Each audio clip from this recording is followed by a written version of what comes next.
గాయపడిన గుండెను మాటలతో వేధించిరే, మౌనమై వెలివేసిరే.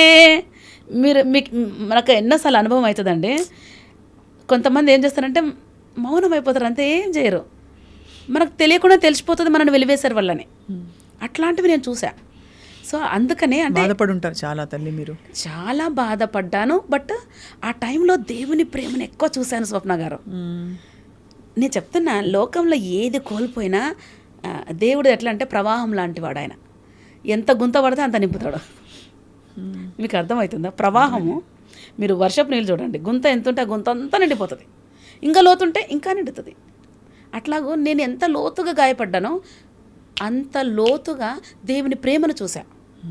I'm proud of course. మీరంతా అలాంటి పాటలు రావండి, ఎందుకంటే మీరు చాలా హాయిగా మాట్లాడుతున్నట్టు రాస్తారు పాటలని. అవునండి.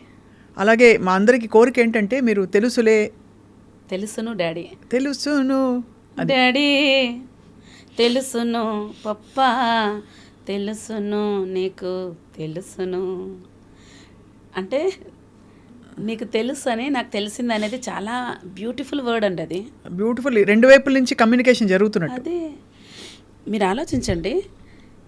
నీకు తెలుసు అని ఇప్పుడు నాకు తెలిసిందంటే ఎన్నోసార్లు చదివినా నా బైబిల్. ఏమని ఉంది అక్కడ? ఆకాశ పక్షులను చూడుడి, అవి విత్తవు కోయవు, కొట్లల్లో కూర్చుకొనవు, అయినను మీ పరలోకపు తండ్రి వాటిని పోషిస్తున్నాడు. మిమ్మల్ని పోషించడా? మీరు వాటికంటే శ్రేష్ఠులు కాదా? డాడీ ప్రేమ చూడండి, బ్యూటిఫుల్ అండి. అప్పుడు నాకు అనిపించింది, ఎన్నోసార్లు చదివినా, కానీ నా గాయంలో చదివినప్పుడు అది ఏదో అర్థమైంది నా లోపల. ఏం అర్థమైందంటే, నాకు నా పిల్లల్ని పోషించడానికి నేను ఎట్లా బ్రతకాలి, పిల్లల్ని ఒంటరిగా ఎట్లా తీసుకెళ్ళాలి అనేదంతా నాకు అవసరమాన్ని నా డాడీకి తెలుసని ఇప్పుడు నాకు తెలిసింది.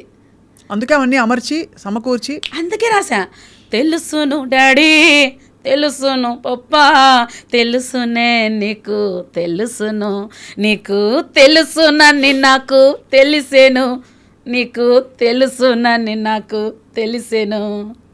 ఇప్పుడు డాడీ నీకు, మీ డాడీ అండి మీకు ఏదైనా గిఫ్ట్ కొనియాలనేది, మీకు ఒక ఇల్లు కొనియాలనేది మీకు ముందుగా తెలిసిందనుకో, డాడీ ఇట్లా ఎట్లుంటుంది మనకు, అరే మా డాడీ నువ్వేం చేయాలనుకుంటున్నా నాకు తెలిసిపోయేదని ఆ ఆనందం వేరండి. అందుకే రాసా, అడగక ముందే తెలుసును, అవసరమని తెలుసును, ఇవ్వాలని నీకు తెలుసును, కానీ ఇచ్చే సమయము తెలుసును, తెలుసును డాడీ తెలుసును, పప్పా తెలుసునే, నీకు తెలుసును, నీకు తెలిసేనని నాకు తెలిసేను, నీకు తెలుసునని నాకు తెలిసేను. అందులో ఒకటి రాసా, 5 కిలోల బరువు వేరండి, 100 కిలోల బరువు వేరు. స్వప్న గారు 5 కిలోల బరువు కొంచెం తగ్గుతుంది, 100 కిలోలది చాలా ఎక్కువ తగ్గుతుంది. సో నేను వెళ్ళే గాయం 100 కిలోలు అది. అందుకని ఈ పాట, ఈ రెండవ వచనం ఏం రాశానంటే, గుండె బరువు ఎంత మోస్తున్నా నేను గాయం, గుండె బరువు తెలుసును, దాని నొప్పిలోతో తెలుసును. కత్తితో కోసినప్పుడు వచ్చే నొప్పి వేరండి, తేలుకుంటున్నప్పుడు వచ్చే నొప్పి వేరు. తేడా లేదా? 100% కాలిన వ్యక్తికి ఉన్న నొప్పి వేరు, తేడా లేదా? అది రాసా నేను. గుండె బరువు అంటే చాలా బాధ ఉంది ఒంటరిగా, తెలుసును, దాని నొప్పిలోతూ తెలుసును, కన్నీటి భాష అంటే ఒక్కోసారి అయితే ప్రేయర్ కూర్చొని కన్నీళ్ళు పోతుంటే ఏం మాట్లాడేదాన్ని కాదు, ఏడుస్తూ ఉంటే, ఎందుకంటే ఆయనకు తెలుసు నేను ఎందుకు ఏడుస్తున్నా. కన్నీటి భాష తెలుసును, హృదయ ఘోష తెలుసును, తెలుసును నానా తెలుసును, పప్పా తెలుసునే, నీకు తెలుసును, నీకు తెలుసునని నాకు తెలిసేను, నీకు తెలుసునని నాకు తెలిసేను. అట్లా రాశానండి. అది ఒక్కొక్క పాట మీకు ఎంత ఆనందం కదా. ఇప్పుడు పాడుతుంటే కూడా అండి నేను తట్టుకోలేని ఆనందం. ఏదో సింపుల్గా పాడడం రాదు స్వప్న గారు నాకు, ఏదో ఇట్లా ఎవరో చెప్తే పాడతామంటే నాకు రాదు, అది ఎక్స్ప్రెషన్ అంతా రావాలి నాకు. ఫస్ట్ అసలు మిమ్మల్ని చూసాక సోషల్ మీడియాలో ప్రసన్న గారు, so much of joy you have. Yes, ఎంత ఆనందం ఉంటుందంటే మీలో చూసి, అసలు జీవితం దేవుడు అన్ని సీరియస్గా చేసి పడేస్తాం మనం అన్నిటినీ. అవునండి, చాలా సీరియస్గా, అసలు ఒక అంటారు కదా, పదార్థంలో చేసేసాం, అవును. కానీ యథార్థం అది కాదు. అంతేనా? ఎగ్జాక్ట్లీ. మిమ్మల్ని చూసి నాకు కవిత్వం పుట్టుకొస్తాను చూడండి. సో మొత్తానికి అంటే ఈ జర్నీలో మీకు మోస్ట్ పెయిన్ఫుల్ మీ 18 years ఎక్స్పీరియన్స్ అప్పటిదేనా, లేక తర్వాత కూడా కష్టాలు పడుతూ మీకు ఇంకా గట్టిపడి మీరు? జిమ్మే అండి, అంతే. జిమ్లో ఎట్లా కష్టాలు పడి స్ట్రాంగ్ అవుతామో అంటే నేను అదే అంటున్నాను, పోరాడతాను నిత్యము విజయం అనేది తథ్యం. ఎప్పుడు కూడా కూల్ లైఫ్ ఉండదండి, చనిపోయేంత వరకు పోరాటం ఉంటుంది. ఎందుకంటే మీరు ఒక సైనికుని చూడండి, గంట సేపు కూర్చొని పొట్ట పెంచుతాడా? ఖచ్చితంగా ఎక్సర్సైజులు ఉంటాయి. లైఫ్ అన్నాక దేవుడు మనను ఎప్పుడు ఒకలాంటి పోరాటం గుండా వెళ్తూ దాన్ని జయించుకుంటూ వెళ్ళాలి, అది దేవుని చిత్తం. సో అది పెద్ద కాదు, అది అలవాటు అయిపోతుంది. ఇంకా ఫెయిత్ వాక్ అనేది అలవాటు అవుతుందండి. ఫెయిత్ వాక్ అదే ఎప్పుడైనా పడుతుంటారా ఫెయిత్ నుంచి బయటికి? ఎప్పుడు ఇంపాసిబుల్ అస్సలు. అంటే అది తాత్కాలికంగా అంటారు కదా మనకి, డిస్పేర్ అండ్ డార్క్నెస్. అంటే చీకటి అంటే ఏమిటి? వెలుతురుని చూడలేకపోవడం. భగవంతుడు అంటే మీరు మీ పద్ధతిలో భగవంతుని ప్రేమిస్తూ, మనుషులని ప్రేమిస్తూ, భగవంతుడు చెప్పిన విషయాలన్నీ నమ్ముతూ మీరు మీ జీవితాన్ని ఆచరిస్తున్నారు. అలాగా అన్ని సిస్టమ్స్లో ఎవరికి వారు వాళ్ళ సిస్టంలో ప్రేమిస్తున్నారు భగవంతుని. నేను అడిగేది ఏంటంటే, మీకు ఎప్పుడైనా స్పర్శ కలిగిందా? అంటే ఇలా డైరెక్ట్గా కలగడం ఓకే, ఎప్పుడైనా ధ్యానం చేస్తున్నప్పుడు కానీ have you ever seen God? Bible ఏముంటుందంటే అండి, ఆది యందు వాక్యం ఉండేను, వాక్యము దేవుని యొద్ద ఉండేను, వాక్యమే దేవుడై ఉండేను. నా వాయిస్ ఉందండి, నా వాయిస్ నా దగ్గర ఉంది, నా వాయిసే నేను. సో నాకు బైబిల్ ఇట్స్ ఇనఫ్. ఆయన వాక్కు అది. ఆ వాక్కు శరీరధారిగా కృపాసత్య సంపూర్ణుడుగా మన మధ్య నివసించాను. నాకేంటంటే అండి, బైబిల్ చదివినప్పుడు చాలా రియాలిటీ అయిపోతుంది. ఎందుకంటే అది మనిషి బోధించేది కాదు, అది దేవుడు బోధిస్తాడు. అంటే గాడ్ హిమ్సెల్ఫ్ అ టీచర్. అది వేరే ఎక్కుతుంది మనకు. సో ఫెయిత్ అనేది ఎందుకు తగ్గదు అని అంటే అండి, సహవాసమును బట్టి ఫెయిత్ వస్తుంది. ముఖం తెలియని ఒక వ్యక్తి వచ్చి బండి ఎక్కంటే ఎక్కుతామా? మా సొంత అన్న పాప ఎక్కువ అంటే టక్కున ఎక్కుతా, ఎక్కడికని కూడా అడగకుండా. సహవాసం, దేవుడితో సహవాసం చేసి చేసి చేసి నాకు అర్థమైపోయింది దేవుడు వదలడని. నాకు అర్థమైపోయింది ఇంపాసిబుల్ నేను లేకుండా ఆయన ఉండటం. అంటే అందుకే నేను ఒక పాట రాశానండి, ఏంటంటే, నన్నే ప్రేమిస్తున్నావు ఇంకా ప్రేమిస్తున్నావు, యువరాణివి నీవన్నావు, మహారాణిలా చూస్తున్నావు.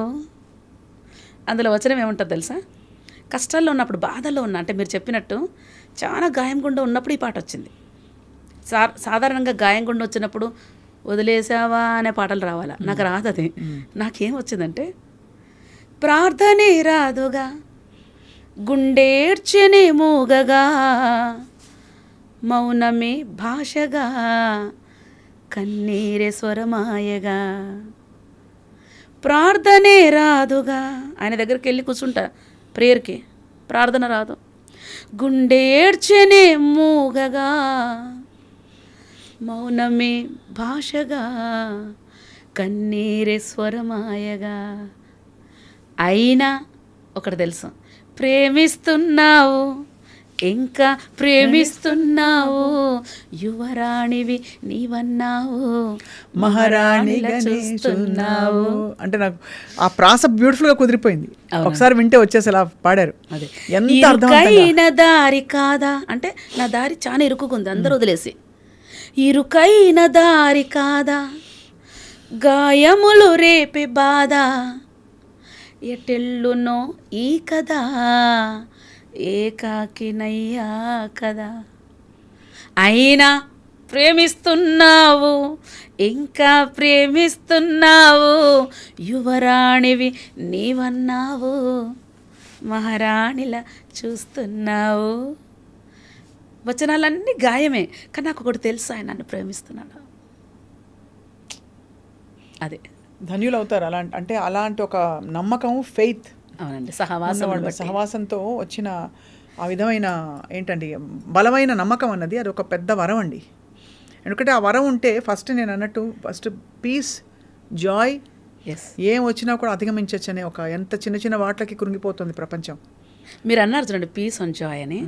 బైబిల్లో స్పష్టంగా అదే మాట ఉంది. దేవుని రాజ్యము నీతి, సమాధానము, పరిశుద్ధాత్మ యందలి ఆనందం. మీరు తెలియకుండానే అనేసారన్నమాట.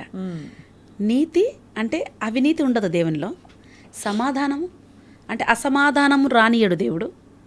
పరిశుద్ధాత్మ యందలి ఆనందం, దుఃఖం ఉండదు ఆయనలో. అదే ప్రసన్న గారు, ఒక టాపిక్ అడుగుతాను మిమ్మల్ని. మామూలుగా మీ బైబిల్ చెప్పేది సైతాను అని ఉంటుందని, ఒక దుష్టశక్తి ఉంటుందని ఉందని మీరు నమ్ముతారా ఎప్పుడైనా? అంటే అది ఏ రూపంలో మనిషిని దుష్టశక్తి అంటే ఒక ఈవిల్ ఫోర్స్ అండి, ఈవిల్ ఫోర్స్. అది ఎప్పుడు చెడే చేపిస్తుంది, మనిషిని చెడు చేపిస్తుంది. సో ఆ ఈవిల్ ఫోర్స్ని సాతాను అంటారు. సాతాను, అందుకే లోకము దుష్టుని అందున్నది. దుష్టుడు అంటే సాతానుడే. సో చెడు ఎట్లా ప్రబలిపోతుంది మీరు చూస్తున్నారు కదా. తండ్రిని బిడ్డ పెళ్లి చేసుకొని పిల్లలు అంటున్నారు ఈ పొద్దు రేపు. అసలు ఎంత గలీజ్గా ఉన్నాయి. అసలు మనం ఒక్కసారి నెట్ ఓపెన్ చేస్తే మొత్తం చెడే. అందుకే బైబిల్ ఏముందంటే దుష్టుడు అంటే మీరు అన్నట్టు ఈవిల్ ఏంటంటే వాడు దొంగతనం, హత్య, నాశనం చేయడానికి వస్తాడు. మీరు చూడండి, న్యూస్ పేపర్ ఓపెన్ చేయండి, దొంగతనంలో ఎక్కడ జరిగిందో చెప్తారు, హత్యలు ఏం జరిగినాయో చెప్తారు. దొంగతనం, హత్య, నాశనం. అర్థమైందా? ఈవిల్ పవర్ చేసి, అంటే బైబిల్ అదే అంటది. దొంగతనం, హత్య, నాశనం చేయడానికి వస్తాడు. వాని పేరు దొంగ అని పెట్టినాడు దేవుడు. ఈ ఈవిల్ పేరుకి దొంగ. ఈ ఈవిల్ ఫోర్స్ని చితకదొక్కాడు సిలువలో. అందుకే ఆయన రక్తము ద్వారా ఈ పాపమునకున్న ముళ్ళు విరిచేసినాడు ఆయన. సో అట్లాగూ ఈవిల్ ఫోర్స్ని ఏదో కొమ్ములు పెట్టుకొని వచ్చేది కాదు, కానీ ఈ ఈవిల్ ఫోర్స్ అనేది మనిషిని చెడులోకి నడిపిస్తుంది. అది ఆటోమేటిక్గా మన లోపట ఉన్న స్వభావం అండి, మనిషి లోపట ఉన్న స్వభావం. ఇప్పుడు ఒక కుంటివాడు ఉన్నాడండి, వాడు బై బర్త్ కుంటివాడు కాబట్టి కుంటిగా నడుస్తాడు. అర్థమవుతుందా?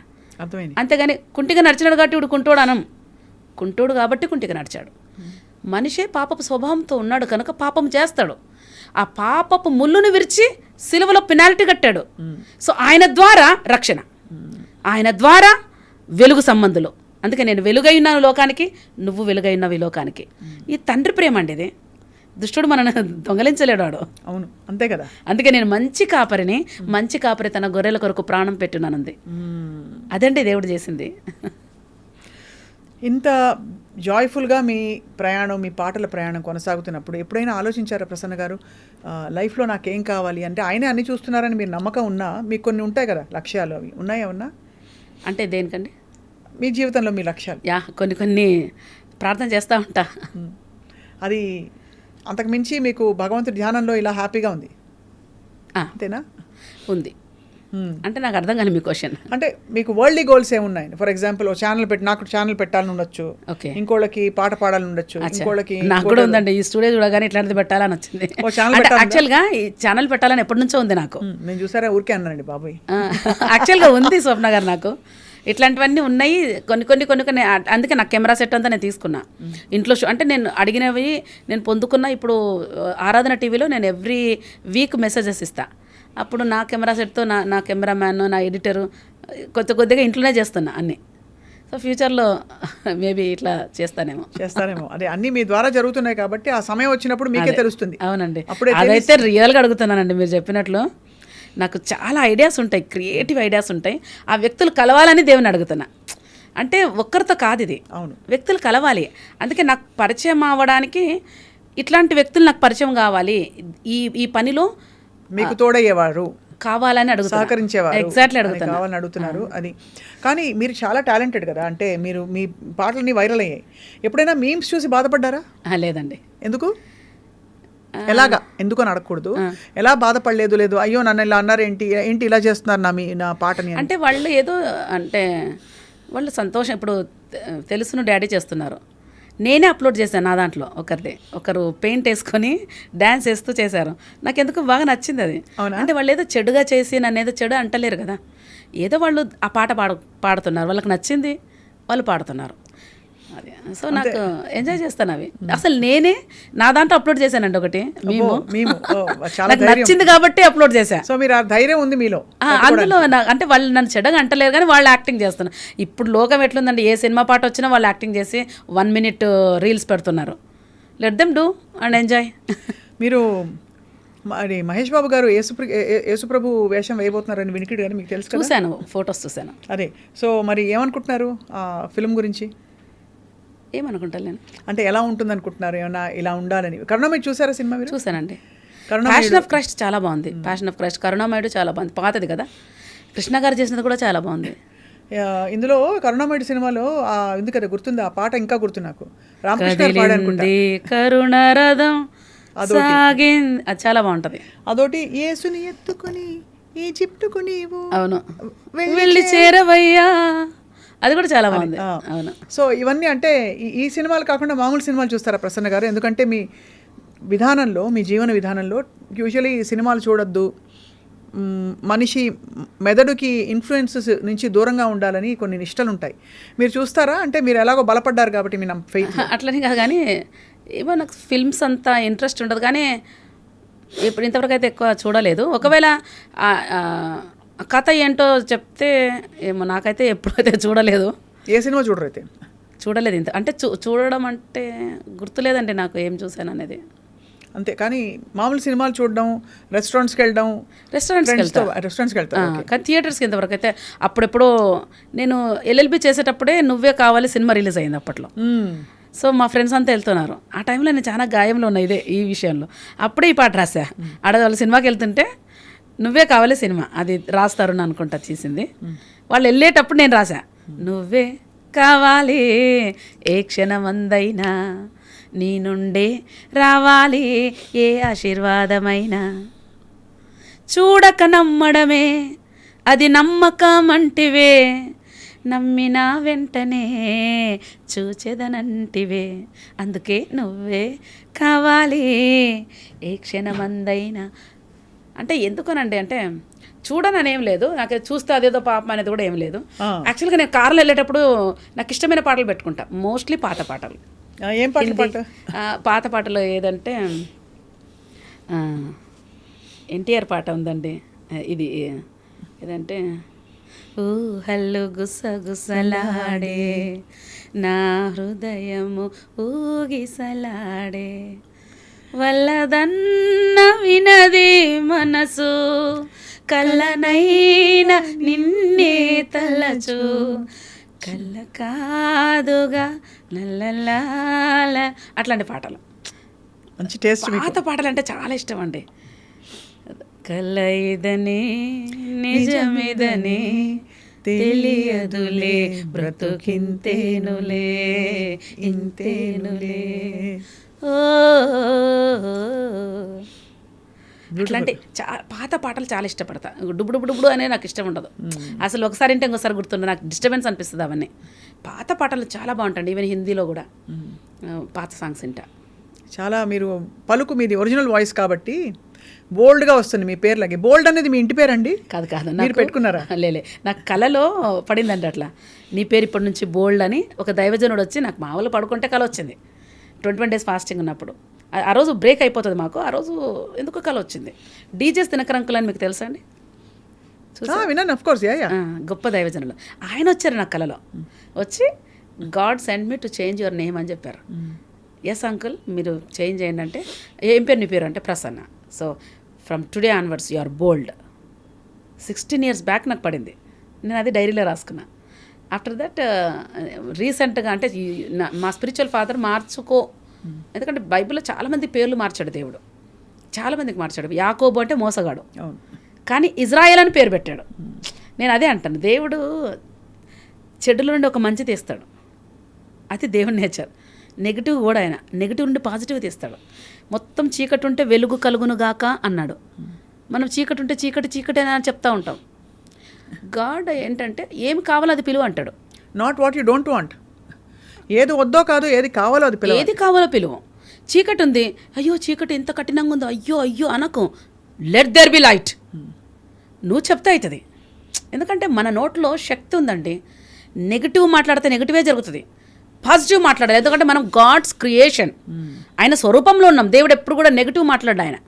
అందుకే మనన్ను కూడా దేవుడు ఏమంటే నువ్వు పాజిటివ్గా మాట్లాడు అంటాడు. అదే ఇప్పుడు లెట్ దేర్ బి లైట్ అంటే, చూడు చీకటి చూసి దేవుడు వెలుగు కలుగును గాక అన్నప్పుడు ఇమ్మీడియట్గా దెర్ వాజ్ లైట్ అని ఉంది చూడండి.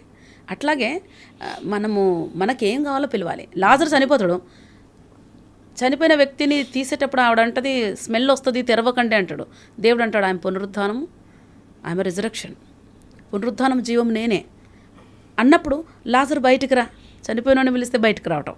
అంటే దాన్ని బట్టి మనకేం తెలుస్తుంది అంటే, నెగిటివ్ను చూసి ఏడవడానికి మనం పుట్టలే, నెగిటివ్లో నుండి పాజిటివ్ తీసుకురావడానికి మనం పుట్టాం. అంతే కదా. అదే beautifully said. It gives so much hope to, ఎంతమందికి మంచి హోప్, మంచి ధైర్యం. అండ్ అలాగే ఈ క్రిస్మస్ సీజన్, మామూలుగా క్రిస్మస్ పండుగ ఎలా చేసుకుంటారు ప్రసన్న గారు మీరు?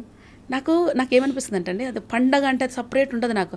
ఎవ్రీడే ఆయన నా కొరకు పుట్టాడు కదా అనేది బియాండ్ మెజర్ ఆనందపడతాను నేను. నాకు ఒక డేటు దానికి లిమిట్గా ఉండదు నాకు. ఈవెన్ క్రిస్మస్ ఉంది కదా, నేను కనీసం షాపింగ్ కూడా చేయలేదు. నాకు ఇంట్రెస్ట్ కూడా ఉండదు. ఏదో ఉన్నది కట్టేస్తాను. నాకున్నవి ఏవైతే ఉన్నాయో ఇతరులకు ఇవ్వడానికి ఇష్టపడతా. నాకు ఇచ్చేది గిఫ్ట్లు వస్తూనే ఉంటాయి. సో నేను అంతా ఏదో ఒక రోజుకి లిమిట్ కాదు, లేదంటే ఒక టైంకి లిమిట్ కాదు. ఇది టైమ్లెస్ అండి నాది. యు ఆర్ ఆఫ్ కోర్స్ డెఫినెట్గా. అది నేను బియాండ్ ఉన్నా. అసలు అంత ఆనందం ఉంటుంది నా లోపల ఎప్పుడు. కాబట్టి పండగలకి ప్రత్యేకంగా ఏమి ఉండదు. కానీ వంటలు బాగా చేస్తారని విన్నాను. చాలా బాగా చేస్తా. రెండొకసారి తప్పకుండా దమ్ బిర్యానీ చాలా బాగా చేస్తా. తప్పకుండా నేను మీ ఇంటికి రావాలి. మీరు చేసిన వంట క్రిస్మస్ లోపే వస్తాం. దేవుడు ఖచ్చితంగా రావాలి స్వప్న గారు. తప్పకుండా. అండ్ అలాగే ఇవాళ సమాజంలో ఎన్నో సమస్యలు చూశారు. ఒక లాయర్గా కూడా మీరు ఇష్యూస్ చూస్తున్నారు. దేనికి మనం నిలబడాలని మీకు అనిపిస్తుంది తక్షణం? అంటే వెంటనే పోరాడాల్సిన విషయాలు ఏంటంటారు?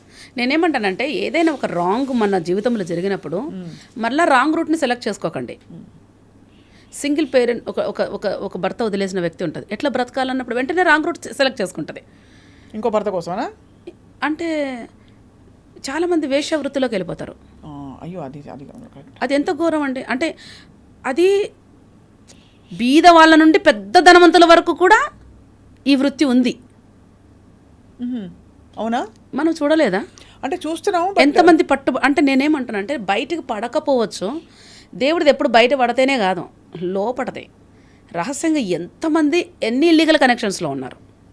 నేను అంటున్నా రాంగ్ కనెక్షన్ రైట్ జీవితాన్ని తీసుకురాలేదు.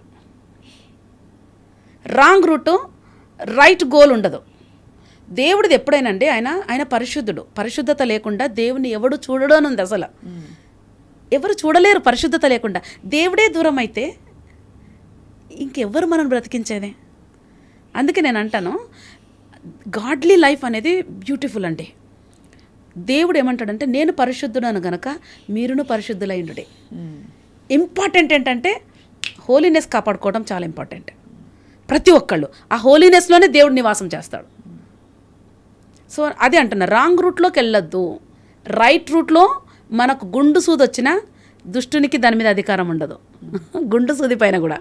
కానీ రాంగ్ రూట్లో ఇల్లీగల్గా నువ్వు మోస్తూ తెచ్చుకో, అది నిన్ను మోసంలో ముంచుతుంది. ఒక్క సెకండ్లో వెళ్ళిపోతాయి అవన్నీ. అవును కదా. అది సో అది ఇక్కడ తెలిసిపోతుంది అంటారు ఈ భూమి మీదే. అంతే, బైబిల్లో ఉంది ఆ మాట. నీతిమంతులు ప్రతిఫలం పొందుతారు భూమి మీద, నిశ్చయముగా భక్తిహీనులు పొందరా అని ఉంటుంది. అట్లా చాలా మంచి మాటలు చెప్తున్నారు ప్రసన్న గారు. థ్యాంక్ యూ అండి. అండ్ ఇవాళ actually meeting you is a great thing. ఎందుకంటే మీ పాటలు విని చాలామంది మూవ్ అయ్యారు. మీరు అన్నట్టు సరే ఎంటర్టైన్ అయిన వాళ్ళు కొంతమంది అయి ఉంటే చాలామంది కదిలి, అంటే ఎంత ప్లెయిన్గా మాట్లాడుతున్నారు భగవంతుడు. అదైతే నిజం అండి. వేల మందిని నేను పొందుకున్నా గుడ్ ఫ్రెండ్స్ని. అంటే అందుకే నేను ఎప్పుడు అంటాను, ఆయనను ప్రేమించే వారికి అనగా ఆయన సంకల్పం చొప్పున పిలువబడిన వారికి మేలు కలుగుటకై సమస్తము సమకూడి జరుగుతున్నది. అంటే నాకు చెడేం జరగలే. ఇప్పుడు ట్రోల్స్ని బట్టి మీరు నాకు పరిచయం అయ్యారు. అవునా? అంటే మీమ్స్ చూసి అసలు ఎవరు అనేది స్వప్న గారు పరిచయం అయినారంటే దాన్ని బట్టే పరిచయం అయ్యి, అంటే మీ పాటలు విని నేను ఐ వాజ్ వెరీ మూవ్డ్. అదే ఎంత ప్లెయిన్గా పాడుతున్నారు ఏంటి, ఇంత ధైర్యంగా ఉన్నారు ఫేస్ చేసి. బికాజ్ ఇవాళ ఏం చేయకపోయినా మాటలనే సమాజం, ఒకళ్ళని చెప్పడము, పాయింట్అవుట్ చేయడము, నవ్వుకోవడము, హేళన, ఇవన్నీ నార్మల్. బట్ మీరు నిష్కల్మషంగా మీ మనసులోని మాటల్ని బయట పెట్టారు. అంతా మంచి కోసం. అవునండి. మీరు నమ్మిన మంచి తప్పకుండా మిమ్మల్ని మీ గమ్యానికి చేరుస్తూ ఉంటుంది. ఎప్పుడు గమ్యాలు మారుతున్నా కూడా, ఎందుకంటే భగవంతుడు శాశ్వతం. ఇవన్నీ తాత్కాలిక లౌకిక గమ్యాలన్నీ అవి వస్తాయి పోతాయి. But it is such a Joy meeting you Prasanna గారు. థ్యాంక్ యూ స్వప్న గారు. I look forward to singing more with you some time. కలిసి పాడుకుందాం ఒక రోజు పాట. థ్యాంక్ యూ సో మచ్ అండి. నమస్తే. Thank you. God bless you.